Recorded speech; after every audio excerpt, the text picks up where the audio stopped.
Today, let's dive into the life of Burning Spear, a true elder of reggae known for his powerful roots music, his unwavering Rastafari teachings, and his voice that echoes the strength and struggles of Africa and Jamaica.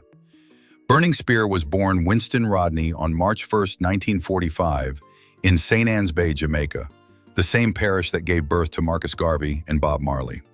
Growing up in this historically rich area deeply influenced his music and worldview. As a child, young Winston listened to local singers on the hillsides, mento bands in the town square, and Rastafari elders chanting truths of African pride. These sounds would later shape his spiritual and musical path. Winston Rodney attended local schools and worked on farms to help his family. But music was always his calling. He admired Marcus Garvey, whose teachings about African redemption became the backbone of his lyrics. He was also influenced by artists like Bob Marley, but his style was deeper, more ancestral, using his voice like a drum to awaken spiritual memory. In the late 1960s, Rodney approached Bob Marley for advice on entering the music industry. Bob directed him to Studio One and legendary producer Coxsone Dodd, marking the beginning of his recording career. At Studio One, Winston Rodney recorded his first song, Door Peep Shall Not Enter, in 1969. It became a roots reggae classic, immediately setting him apart. It was Coxsone Dodd who suggested the name Burning Spear, inspired by Jomo Kenyatta, the Kenyan freedom fighter whose tribal name was Burning Spear. It symbolized resistance, power, and African dignity, everything Winston wanted his music to represent. During the 1970s, Burning Spear's music grew deeply spiritual and political. Albums like Marcus Garvey, 1975, and Man in the Hills, 1976, brought him international recognition. Marcus Garvey was revolutionary, filled with songs honoring Garvey's teachings. Tracks like Slavery Days, The Invasion, and Marcus Garvey reminded Black people of their history, struggles, and the need to rise up with pride. His voice, haunting, powerful, echoing African drums, made listeners feel their ancestral roots, whether they were in Jamaica, Africa, or the diaspora.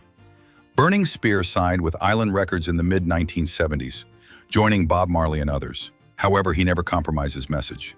His music was not about commercial fame, it was about educating and liberating minds. Songs like Columbus challenged colonial history, while Social Living called for righteous unity. In live performances, Spear was like a Nyabingi priest, chanting with intensity and commanding spiritual power that left audiences moved and uplifted. By the late 1970s, Burning Spear left Island Records to gain full creative control. He founded Burning Music and Spear Records, releasing albums that remained true to his mission.